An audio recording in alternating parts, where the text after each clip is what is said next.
Muy buenas noches. Si todavía no sabemos cómo mejorar la calidad de nuestra escuela y poder implementar esta innovación de la que tanto hemos hablado, el día de hoy vamos a recuperar cuáles son estos elementos clave que nos van a permitir transformar nuestra práctica educativa. Seguramente recuerdan ustedes que iniciamos hablando del concepto de calidad como aquello que debemos perseguir en materia educativa. Después vimos que la innovación es hacer las cosas diferente. Y luego vimos que para innovar necesitamos aprender un gran número de estrategias para transformar nuestra intervención en el aula. Y todo esto que nosotros estamos viendo en este momento, que ha sido resultado del avance de múltiples intenciones en materia educativa, tiene que ver con las tendencias que existen para la innovación con calidad. Cuando nosotros hablamos de tendencias, es como identificar cuáles son los patrones que se están presentando de manera común y de qué forma estos patrones pueden incidir en lo que estamos haciendo. Vamos a ver entonces cómo es que podemos modificar nuestra forma de enseñar para actualizarla. Primero estaremos platicando de que hay varios modelos de organización de manera general en materia educativa y que estos modelos impactan directamente en la forma en la que enseñamos y cómo podemos llevar a cabo este proceso y también cómo estamos evaluando. Fíjense que tenemos tres modelos de organización que se han manifestado a lo largo del tiempo. El primero es el modelo Humboldtiano, que habla de la formación científica. Durante mucho tiempo nos estuvieron diciendo que solo lo que se puede comprobar y medir a través de la observación o la experimentación era válido. Esta premisa partía de que todo lo que nosotros veíamos en la realidad era susceptible de ser estudiado, pero para que nosotros pudiéramos enseñarlo como tal, tenía que haber sido demostrado de manera científica. Hoy todavía quedan muchos resquicios de esta percepción cuando nosotros decimos, por ejemplo, diversos estudios científicos han demostrado que, ¿y a qué se refiere? A que han hecho un proceso o una secuencia de pasos que les han llevado a demostrar hipótesis o afirmaciones que se pueden replicar en otros escenarios. Esta formación científica, que también se llama positivista, tomaba como base que los conocimientos son relativamente estáticos. Van a cambiar a lo largo del tiempo, pero por lo general van a presentar los mismos patrones. Cuando nosotros vemos un modelo de enseñanza que está basado en la formación científica, estaremos viendo una práctica educativa en la cual el poseedor del conocimiento científico transmite a la otra persona sus conocimientos y a partir de ello, entonces puede evaluar que está aprendiendo algo que es útil porque es válido. Y resulta muy interesante porque si nosotros cerramos los ojos y pensamos en un aula tradicional, vamos a ver al maestro enfrente y a los alumnos sentados del otro lado, formados, perfectamente bien alineados, mirando al docente. Ese modelo de formación que existe desde preescolar lo vemos incluso a nivel superior o universitario, donde vemos que hay clases que llamamos magistrales, donde hay un profesor al frente y un gran cúmulo de alumnos, todos los que pudieran estar en un mismo espacio escuchando su disertación.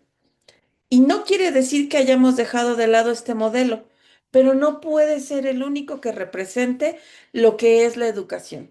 Sí vamos a seguirlo implementando, pero en la menor medida posible, porque lo vamos a cambiar por los modelos activos. ¿Qué es lo que siguió de este modelo de formación científica? Pues vemos que hay un modelo que se llama francés o también se denomina napoleónico y tiene la finalidad de educar para formar los profesionales que necesita el Estado. Y aquí empezamos a observar que el modelo científico no es que fuera cuestionado, pero no siempre era útil. Una persona podía saber mucho, pero eso no garantizaba que pudiera desempeñarse dentro de un ambiente determinado o que lo que se estaba enseñando en las universidades correspondiera con las demandas del campo laboral. Por supuesto que aquí empezamos a ver lo que aún hace poquito tiempo veíamos que era el modelo por competencias, donde se formaban a los profesionales que necesitaba el Estado, es decir, cómo eran los individuos que iban a tener que trabajar y a partir de eso se podía definir qué se les tiene que enseñar. Y entonces no era tan importante validar el conocimiento como el hecho de que lo que estábamos enseñando tuviera una utilidad en su propia práctica. Este modelo ha cambiado un poco con un modelo anglosajón ahora centrado en la formación de individuos, donde lo que cuenta es qué es lo que estamos enseñando y para quién con una visión integral. Podríamos decir que tiene un poquito de formación científica porque toda su malla curricular parte de una base de conocimientos que por supuesto han sido validados, pero además su programa y su plan de estudios están configurados tomando en cuenta su perfil de egreso y además se le suman todas estas habilidades blandas que han tomado mucho auge, sobre todo por la gran cantidad de disposición de información que tenemos. Este modelo anglosajón, por supuesto que suma un poco de los dos modelos anteriores, pero lo perfecciona con una visión integral y nos invita a hacer prácticas que son cada vez más complejas y hoy vamos a ver un poco cómo podemos desarrollar nuestro propio pensamiento crítico para poder enseñar. En América Latina, el modelo todavía tiene muchos más enfoques napoleónicos. Las profesiones están muy bien definidas, es decir, sabemos, lo vemos con claridad, que todas las formaciones a nivel universitario tienen un nombre definido y un campo muy preciso. Dentro de esas profesiones hay competencias claras. Vemos un perfil de ingreso, un perfil de egreso y toda la formación universitaria está orientada para un fin. En nuestro país, por ejemplo, estamos viendo que no todas las profesiones universitarias vinculadas con la docencia nos garantizarían, poder desempeñarnos como profesores, porque tenemos mecanismos de evaluación, que eran el INEE o el USICAM, que decían cuál era el perfil idóneo para cubrir cada puesto. Estas competencias claras entonces nos llevaban a ubicar que no todos los profesores podían concursar para desempeñarse en cualquier lugar, porque todavía tenemos un poco encajonado hacia dónde nos dirigimos y esto nos orientaba a que muchas universidades o profesiones o formaciones profesionales fueran aisladas, es decir, que no necesariamente podían responder entre sí a diversos intereses. Si nos damos cuenta en la educación normal, que vemos no en el sentido de educación regular, sino en formación de docentes, aún ahora cada uno de nosotros se forma especialmente para impartir un nivel y en los niveles superiores una asignatura. Tenemos entonces los docentes que son de educación preescolar, de primaria, de secundaria, divididos por áreas. De educación superior y media superior no tenemos y contamos con algunas ramas especiales, como es educación física o educación especial, dependiendo de cómo se llame en el lugar en donde nos encontramos insertos. Pero, ¿qué ocurre con esto? Aunque todos los planes de educación normal, es decir, formadora de docentes, tienen una parte de tronco común, esta parte no se actualiza tan rápido como las demandas del entorno. Pueden pasar hasta décadas y nosotros seguimos teniendo el mismo plan de estudios, pero además esos planes de estudios no son complementarios entre sí, es decir, no fortalecen una visión donde todos los docentes que vamos a participar en el mismo proceso educativo tengamos una visión conjunta sobre lo que vamos a realizar. Sin embargo, observamos que así está a grandes rasgos en todos los niveles universitarios. Por ejemplo, vemos que las carreras o las profesiones son muy particulares y cada una de ellas tiene un gran número de especializaciones. Y dependiendo de la especialización que se tenga, es el punto en el cual se enfoca. Esto, por supuesto, nos va a resultar muy interesante porque aquí es donde tenemos varios paradigmas que tenemos que empezar a analizar si son pertinentes o no para que nos permitan garantizar nuestra intervención educativa con éxito. Tendríamos que empezar por pensar que la escuela, aunque ha sido tradicionalmente considerada por excelencia el espacio de aprendizaje, en la realidad nosotros aprendemos también fuera de ella. Y la escuela debe ver el entorno, todo su contexto, y poder integrar todos los aprendizajes posibles del entorno para vincularlos con la educación. Es decir, la escuela está inserta en un lugar y tiene que dejar de ser un sistema cerrado para convertirse en un sistema abierto que se alimenta de lo que tiene a su alrededor. Otro punto muy importante que tendríamos que cambiar es que los mecanismos de evaluación no sean predominantemente por exámenes. Por supuesto que es indispensable que cada quien adquiera conocimientos, pero no siempre una prueba estandarizada va a reflejar qué tanto somos capaces de poner en práctica lo que aprendimos. Y esto nos conduce al último punto, que es la última situación que tenemos que empezar a dejar de lado. Y es que nosotros vamos a la escuela para aprender teorías y conceptos. Nosotros vamos también a tener un desarrollo integral que tenga que ver con el componente ideológico, el componente de especialidad, el componente académico y por supuesto que esto nos va a llevar a una formación integral. Aquí lo que nosotros estamos viendo son tres elementos que todavía persisten mucho en la práctica educativa, pero si queremos innovar y dar educación de calidad, estos tres puntos tendríamos que romperlo. Y entonces nos vamos a preguntar, ¿qué tanto tomo del entorno para promover prácticas educativas diferentes a lo tradicional? El otro punto que abordaremos es de qué otras formas puedo calificar que no sean los exámenes. Y el último es, ¿cuánto tiempo me concentro yo en enseñar algo más que las teorías y los conceptos? Por supuesto que estos procesos de reflexión no son nada sencillos y nos van a llevar mucho tiempo para poderlos consolidar. Sin embargo, si todos los días nos planteamos preguntándonos una sola de estas tres cosas, seguramente en poco tiempo observaremos grandes ventajas en nuestra intervención educativa. Y bien, empecemos entonces ahora. ¿Cómo vamos a evaluar nuestra intervención como docentes? Fíjense bien que estos elementos van de arriba hacia abajo, de lo que debemos priorizar menos a lo que debemos priorizar más. El primer punto, lo que menos debemos priorizar, teorías y conceptos. Esto no quiere decir que no los vamos a ver. Por supuesto que lo vamos a hacer, pero no son el foco de atención, son la base. Esta base de componentes que nosotros vemos son indiscutiblemente parte de la educación. ¿Esto qué quiere decir? No vamos a pasar 50 minutos hablando de teorías y conceptos, pero tampoco podemos omitir que se vean. Segundo punto.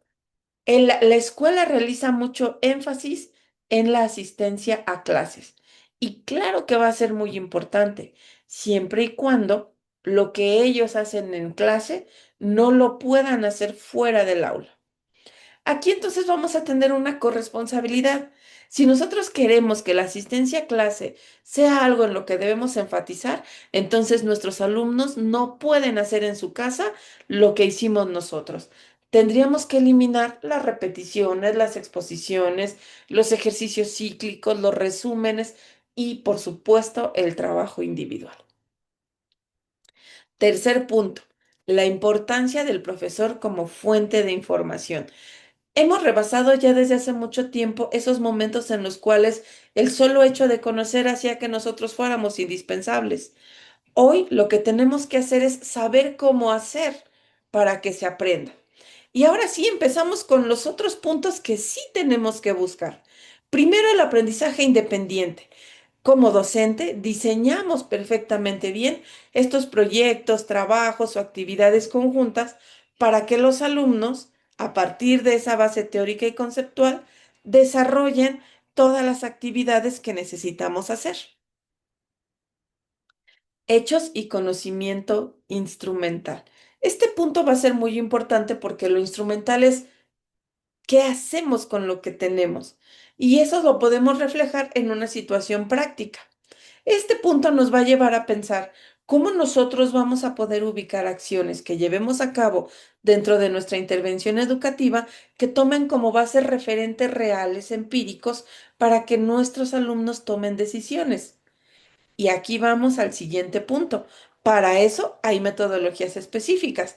Cada cuando nosotros hacemos aprendizaje basado en problemas y aprendizaje basado en proyectos. Y los proyectos tienen que tener una base teórica y conceptual, lo mismo que el aprendizaje basado en problemas. Entonces, esto querrá decir que debemos buscar todos los elementos que nos permitan fortalecer nuestra labor. Y ya que estamos en este punto del trabajo colectivo, colaborativo y común, entonces vienen las actitudes y habilidades sociocomunicativas. Cuando nosotros ponemos a los alumnos a trabajar juntos, lo que debemos propiciar es no que lo hagan por partes y no que sientan ellos que lo que hace mal uno perjudica a todos, sino que aprendan a trabajar en conjunto, que se puedan comunicar, que se expresen de manera adecuada y que todo esto tenga un impacto positivo en la forma en la que se relacionan ellos fuera de nuestras actividades académicas. Por supuesto que esto es muy retador, pero estoy segura de que poco a poco tendremos que ver cómo lo vamos a consolidar para que esto nos lleve al último punto, que es la adquisición directa de la experiencia laboral. Y qué interesante va a ser aquí que nosotros podamos lograr que a partir de lo que hacemos en la escuela, ellos generen experiencia que les permita después insertarse oportunamente en su profesión a partir de aproximaciones sucesivas. Por supuesto que un intento claro de esto en educación superior es el servicio social, pero en la educación básica tendremos que ver cómo lo que ellos están aprendiendo se va a vincular con las demandas del entorno: sumas, restas, divisiones, multiplicaciones, toma de decisiones, generación de proyectos, anticipación de escenarios y un gran cúmulo de elementos. Y hasta aquí estamos viendo entonces cómo, para promover la innovación, yo tengo que ir disminuyendo gradualmente el énfasis que pongo en estos elementos, aunque no quiere decir que vayan a desaparecer por completo. ¿Cuál es el ejercicio que les propongo? Si ustedes tuvieran que dividir el 100% de su práctica educativa en estos factores, ¿qué porcentaje le asignarían a cada uno de ellos? Les aseguro que si realizan este ejercicio de reflexión van a encontrar datos muy interesantes, porque entonces encontraremos los puntos en los que tenemos menos porcentaje de este 100% son aquellos en los que debemos trabajar mucho más y que seguramente lo vamos a conseguir, pero eso solo se va a lograr si nos decidimos a reflexionar y evaluar nuestra propia práctica. Así que estoy cierta de que vamos a detener un momento el video, lo vamos a pausar y empezaremos a hacer un ejercicio en el cual veamos cómo vamos y cómo estamos. Esta reflexión que hemos logrado después de hacer un cálculo porcentual nos está invitando a ver, bien, y entonces ahora, ¿cómo puedo garantizar la innovación en el aula? Veamos entonces, ¿cuáles son los elementos para poder innovar?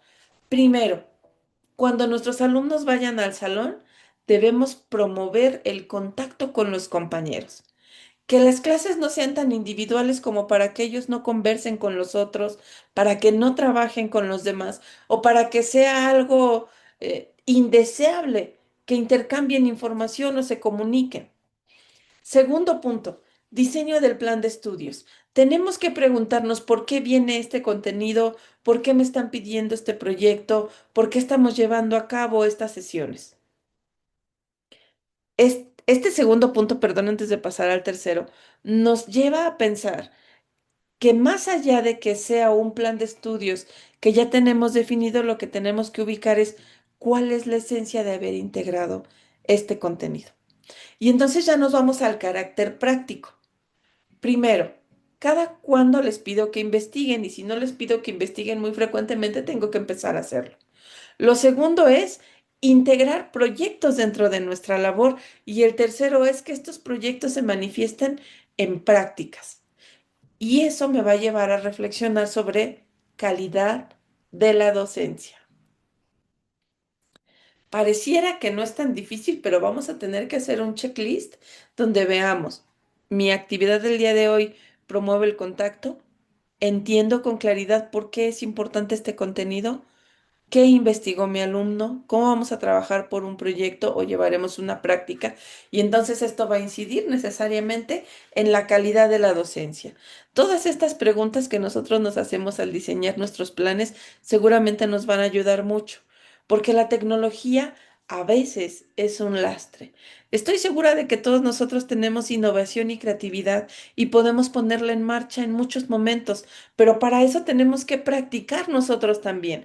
Así es que lo último que deberíamos hacer es descargar esos materiales que ya están hechos, si no los vamos a utilizar solo como una base o un complemento. Tampoco descargar las planeaciones que ya vienen con mis proyectos, materiales y mis clases sin moverlas, porque entonces la escuela vuelve a ser un sistema cerrado, dando por hecho que todas las escuelas de todo México que están viendo ese tema tienen las mismas características y que sus alumnos son igualitos, y eso a la larga nos va a traer una dificultad. Así es que la invitación es a potenciar estas habilidades tan enormes de innovación y calidad que cada uno de nosotros tiene, porque eso nos va a permitir enfrentar nuestro entorno que está globalizado. ¿Cómo vamos a caracterizar este entorno global? Primero, los alumnos que nosotros estamos formando, aunque viven en este país y puede ser que trabajen en este país, no necesariamente van a hacerlo para empresas nacionales. También es posible que lleven a cabo teletrabajo, es decir, pueden estar trabajando para una empresa que se encuentra en cualquier parte del mundo. Veremos también que trabajan de manera asíncrona, es decir, pueden ellos estar llevando a cabo actividades en un momento que van a ser evaluadas en otro, y van a tener que responder a un gran número de demandas diferentes. Entonces, eso es lo primero que tendríamos que ubicar. Aunque la escuela se nutre del entorno, tiene que empezar a mirar también con para qué estamos educando en materia global. Segundo, velocidad del conocimiento. Lo que estamos aprendiendo hoy seguramente en 2 o 3 meses tendrá muchos más avances, porque todos estamos investigando sobre lo mismo, estudiando, publicando, escribiendo, etcétera, y eso nos lleva a que el conocimiento cambie drásticamente y nosotros también tengamos que aprender, desaprender y reaprender. Igual que nuestros alumnos, este proceso no es nada sencillo, pero cada vez encontraremos nuevos métodos para enseñar lo mismo, nuevos métodos de lectura, de escritura, métodos para enseñar sumas, restas, métodos de proyectos, de casos para resolver problemas complejos en el ámbito de las ingenierías o las licenciaturas. Y esto nos va a conducir entonces a la competencia global. Es decir, que lo que nosotros enseñemos aquí pueda permitir que alguien se desempeñe en diversos lugares con la misma eficiencia y eficacia que si lo hubiera estudiado en cualquier otro país. ¿Qué retos tan importantes nos está planteando entonces la globalización? Porque nos está orillando a transformar nuestra práctica si es que queremos responder a las nuevas demandas de nuestro entorno. Y esto tiene un origen muy claro y es en la sociedad del conocimiento. Cuando nosotros empezamos a tener el que llamamos ciberespacio, ocurrió que nosotros encontramos con que teníamos casi siempre todo de manera tangible, y las cosas que eran a distancia eran casi siempre síncronas. Cuando viene el ciberespacio, es un nuevo entorno, un entorno diferente al que ya conocíamos. ¿Cuáles son los entornos originales que teníamos? Bueno, por naturaleza el terrestre, que es en el que nosotros estamos. Pero además habría otro entorno que es el entorno marítimo que casi nunca usábamos. Había otro entorno que es el espacio aéreo que tampoco usábamos mucho, y había otro entorno más que era el aeroespacial. Lo usábamos para poder generar comunicaciones a gran escala, a lo mejor a través de satélites o todo lo que ocurría fuera del espacio, pero que se relacionaba con lo que nosotros hacíamos. Pero luego viene un entorno diferente que se llama ciberespacio y que es intangible, y en donde se llevan a cabo un gran número de actividades de manera asíncrona y mucho más rápida. Este ciberespacio nos llevó a poder almacenar las cosas de diferentes formas a las que estábamos acostumbrados. Antes nosotros teníamos una biblioteca, por ejemplo, en donde estaban todas las obras. Y después, si no podíamos tenerlo en una biblioteca, teníamos dispositivos de almacenamiento, pero también eran nuestros. Y cuando viene este ciberespacio, entonces nosotros podemos tener cosas tanto aquí como en el ciberespacio, y que pueden o no ser coincidentes. Es decir, ustedes son una persona aquí, pero pueden ser otra en el ciberespacio. con un nombre diferente, con formas de comportamiento distintas y comportarse o colaborar con otros seres humanos, pero sin tener la certeza de que ellos efectivamente son como dicen ser. Y esto, por supuesto, nos lleva a la ampliación de los flujos de información, porque lo que empezamos a ver con el ciberespacio es que podemos guardar cualquier cosa allí y la información es una de ellas. Bibliotecas virtuales, objetos de aprendizaje, videos, tutoriales, es decir, lo que ustedes quieran encontrar, lo van a ubicar con mucha celeridad y mucho más recientemente la inteligencia artificial generativa.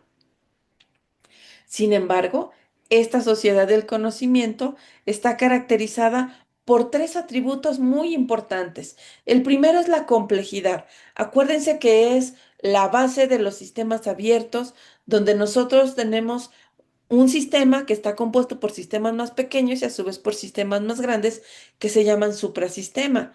Vemos también la cibernética, donde observamos cuáles son las relaciones entre las cosas, observamos la entropía, la negentropía, un gran número de elementos que nos invitan a pensar que todo está interactuando y converge en muchos puntos entre sí. Eso nos lleva a la no linealidad. No hay una sola respuesta única y universal para todo y al final con la circularidad. Y fíjense que este concepto también cambió un poco porque circularidad es dar vueltas y llegar al mismo lugar y la complejidad nos invita a pensar que hay un bucle recursivo, es decir, volvemos al mismo punto pero no con las mismas condiciones. Y creo que esto es parte de lo que nos permite entender qué ocurre con la sociedad del conocimiento. Y una vez que ya entendimos entonces que esta innovación y la calidad toma como base los modelos educativos, la globalización y la sociedad del conocimiento para enfrentar las demandas del entorno, ahora sí vamos a empezar a ver qué tengo que pensar para planear, qué tengo que pensar durante el ejercicio de mi práctica, cómo voy a evaluar y cerraremos con cómo conforma entonces todos estos atributos nuestro perfil de egreso. Tenemos entonces primero que considerar antes de iniciar, como parte del perfil de ingreso y además como un eje transversal de nuestra intervención, que hay varias dimensiones que nosotros vamos a trabajar con nuestros alumnos. La primera de ellas es la intelectual. Esta creo que es como la más básica que habíamos visto, procesos de pensamiento. Un segundo punto será el cultural, actos, hábitos, costumbres, tradiciones y cultura que tienen nuestros alumnos dependiendo del entorno en el que se encuentren. Tercer punto, el componente social. ¿Cómo podemos lograr la interacción? Seguiremos con la formación científica que ya habíamos visto. Lo que nosotros enseñamos, por supuesto que tiene que tener una base teórica y conceptual sólida. Estos cuatro elementos se van a integrar dentro del componente tecnológico. Es decir, cómo nosotros podemos promover que estos cuatro tengan una armonización clara para promover el uso de la tecnología en el aula, en el marco, por supuesto, de la multidisciplinariedad. Estas dimensiones que nosotros tenemos aquí son los que nos van a permitir entender si efectivamente estamos llevando a cabo una educación que corresponda con los entornos actuales. Y ahora sí. Antes de poder iniciar nuestra clase, nos vamos a preguntar, ¿qué tan activo es el aprendizaje que estoy promoviendo? Primer punto, competencias especializadas, metodológicas, sociales y participativas. ¿Y qué me gustaría remarcar? Cuando decimos el término competencias, no quiere decir enfoque por competencias, sino qué tan competente o qué tipo de desempeño estoy propiciando en mis alumnos, porque estos no cambiaron. Cambia la tecnología. Por ejemplo, nosotros podemos decir nuevos aprendizajes, podemos decir aprendizajes básicos o cualquier término con el que denominemos, perdón, todo lo que nosotros estamos haciendo. La nueva escuela mexicana, pues ya nos está hablando de procesos de desarrollo y aprendizaje, los PDA. No importa si nosotros le ponemos PDA o competencias especializadas o, por ejemplo, cualquier término de acuerdo al modelo educativo. Aquí lo importante es, primero, yo como docente, ¿qué tengo que ubicar? ¿Qué conocimientos estoy dando a mis alumnos en este momento? ¿O cuáles voy a dar? ¿Qué destrezas van a tener que poner en práctica? ¿Y cuáles son las habilidades necesarias? Y ya de allí me preguntaré, de esas competencias que yo elegí, por supuesto que vamos a tender mucho más a predominar una de las tres. Será muy difícil que logremos las tres en una sola intervención, pero yo me voy a preguntar, ¿son interdisciplinarios o son de una sola disciplina? ¿Son específicos o ambiguos? ¿Están extendidos vertical y horizontalmente? Cuando yo haya definido las competencias y me haga estas preguntas, pues entonces voy a empezar a darme cuenta si sigo trabajando con un modelo lineal o ya empecé a trabajar la innovación educativa. Luego, las competencias metodológicas. ¿Cómo lo hacemos? ¿Cómo es este proceso en el cual nosotros vamos a empezar a pensar en lo que tenemos que integrar? Aquí lo que vamos a ver es la flexibilidad. Si estos procesos tienen algo de movilización, ¿qué variables vamos a trabajar? Es decir, estos contenidos eje dentro de las competencias de conocimiento, ¿cuáles van a ser los elementos orientadores de nuestra labor? ¿Cómo todo esto que conocen nos va a llevar a identificar el pensamiento independiente? Y cerraremos con de qué forma ellos pueden adaptar esto que saben y tienen que poner en práctica con el entorno. Y luego vienen las competencias sociales. Aquí vamos a hablar de la sociabilidad y los modos de conducta. Será muy importante aquí que las competencias sociales nosotros podemos promoverlas, pero nunca vamos a poder forzarlas. ¿Por qué? Pues viene aquí la voluntad de flexibilidad y adaptabilidad. La actitud positiva hacia el trabajo, la voluntad de cooperar en un juego limpio y la voluntad de ayudar de espíritu de equipo. Estos elementos van a estar un poco más condicionados a los roles que hay en un grupo clase. Nosotros sabemos que todos los grupos clase tienen tres tipos de roles: los de mantenimiento, los de tarea y los individuales. Los roles de mantenimiento son los que están orientados al trabajo que nos permite interactuar favorablemente. Los alumnos que son líderes y promueven ambientes adecuados. Luego los de tarea, que son los que se centran en los contenidos, y los individuales, que son los de aquellos alumnos que no se interesan ni por el mantenimiento ni la tarea y prefieren llevar a cabo acciones pensando en sí mismos nada más. Por eso estas competencias sociales, aunque nosotros tengamos muy claro que deseamos favorecerlas, no siempre vamos a consolidarlo porque estaremos sujetos a estos roles dentro del grupo clase. Sin embargo, sí podemos fortalecer las competencias participativas: capacidad coordinadora, organizativa, de persuasión, de toma de decisiones, de asumir responsabilidades y de liderazgo. Y aquí lo que vamos a encontrar entonces nosotros es precisamente esto. ¿Cómo vamos a consolidar que nuestros alumnos participen? Por supuesto que a través de las competencias especializadas y metodológicas. Y cuando hayamos llegado a estos dos puntos, necesariamente esto va a incidir en sus competencias sociales.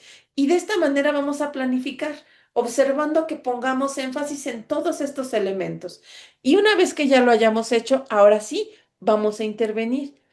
Podríamos decir que esto se parece un poquito más a la evaluación diagnóstica. Y luego vamos a ver cómo podemos trabajar esta parte que estaría un poco más aparejada con la evaluación formativa. ¿Qué tenemos que ir observando en nuestros alumnos? Y aquí vamos viendo qué tan importantes deben ser. Primero, que ellos trabajen de manera independiente. No quiere decir que lo hagan solos, quiere decir que sepan tomar una decisión. Esto lo podemos ir observando y también podemos ir haciendo un registro de qué observamos en nuestros alumnos y en qué medida. Claro que va a ser difícil hacerlo uno por uno si tenemos grupos grandes, pero sí podemos ponerlos en comunidades de aprendizaje y evaluar sus avances en función de estos indicadores. El segundo sería entonces habilidad de resolver problemas.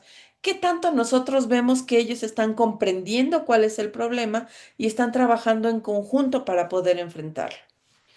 Observaremos también sus habilidades en comunicación oral, que también se expresan. Si fuera el caso, veríamos si pueden trabajar bajo presión, es decir, un tiempo establecido, un producto determinado, algo que les marque cómo saber cuándo están terminando. asumir responsabilidades y tomar decisiones. Como que aquí conjuntamos los que habíamos visto antes y esto nos lleva a que estas responsabilidades los lleven a trabajar en equipo, es decir, no solo decidir lo que van a hacer, sino hacerlos juntos. Y como ya esto le suma una complejidad más grande a nuestra labor y a la de las comunidades de aprendizaje, nos va a orillar a tener que administrar nuestro tiempo. Y para eso deberemos considerar estos cuatro elementos: firmeza, resolución y persistencia.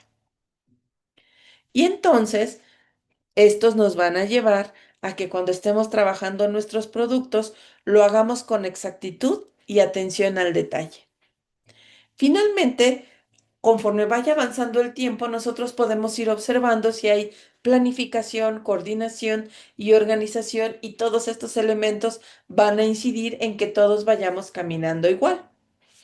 ¿Qué otras cosas vamos a ver? La iniciativa que ellos marcan en materia de asumir responsabilidades y tomar decisiones, la adaptabilidad que tienen para poder integrarse y mantenerse trabajando en equipo, aún con sus diferencias individuales, y cómo se involucran personalmente en el trabajo. Creo que esta parte es muy, muy importante. Después tendremos algún componente axiológico como lealtad y honestidad, y finalmente la habilidad en la comunicación escrita cuando entreguen su producto. ¿Qué haremos entonces una vez que ya planificamos? Ahora nos toca ir viendo qué es lo que nuestros alumnos están haciendo y cómo nosotros podemos hacer que lo hagan mejor. Y ya que terminamos esta parte formativa, ahora, ¿qué vamos a evaluar? Fíjense cómo aquí empezamos a observar que estos números también van a cambiar en función de nuestra investigación del autor que estamos viendo, pero nosotros tendríamos que hacer lo propio en nuestro plantel.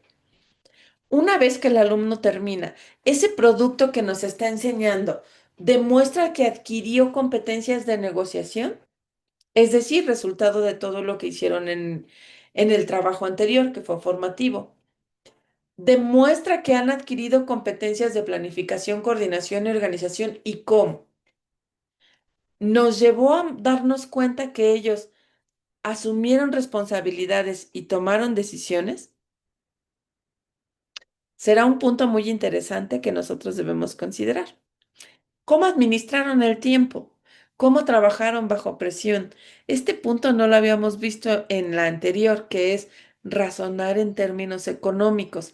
¿Se han puesto a preguntar cuánto cuesta eso que estoy proponiendo?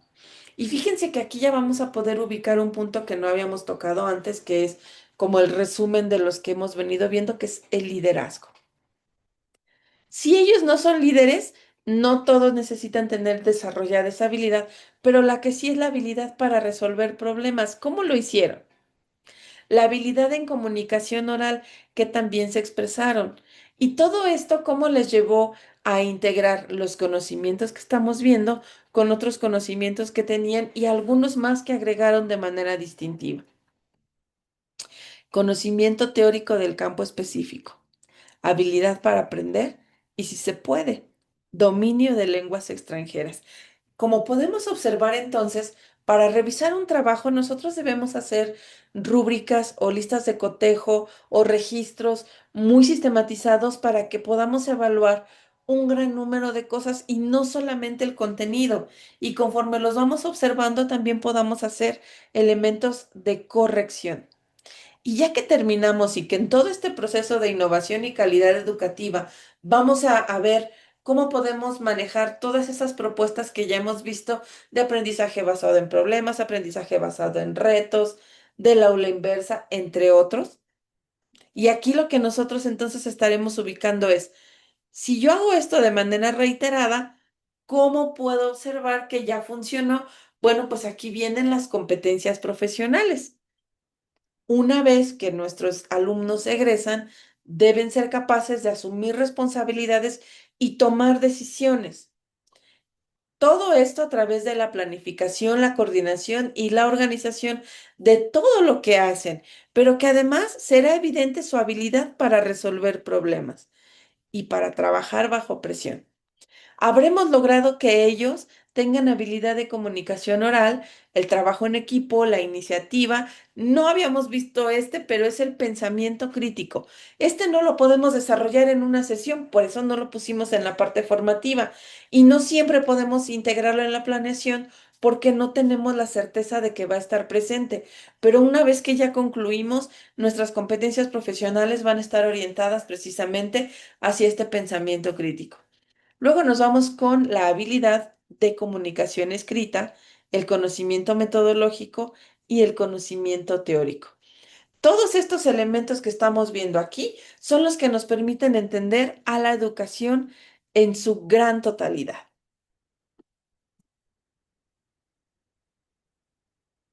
Pues bien, hemos llegado al final de nuestra asignatura. Espero que a lo largo de estas 4 sesiones hayamos podido dinamizar todos estos elementos que les lleven a reflexionar sobre cuáles son las nuevas formas en las que yo puedo llevar a cabo la educación para garantizar que mis alumnos aprendan más y aprendan mejor. Acuérdense que el foco de todo nuestro trabajo es la calidad educativa y que el camino que ustedes han decidido emprender no es nada sencillo, porque demanda un proceso de reflexión continuo y constante. Y que además este proceso, por lo general, nos va a llevar muchas dificultades, muchos retos y nosotros también tendremos que aprender con ellos.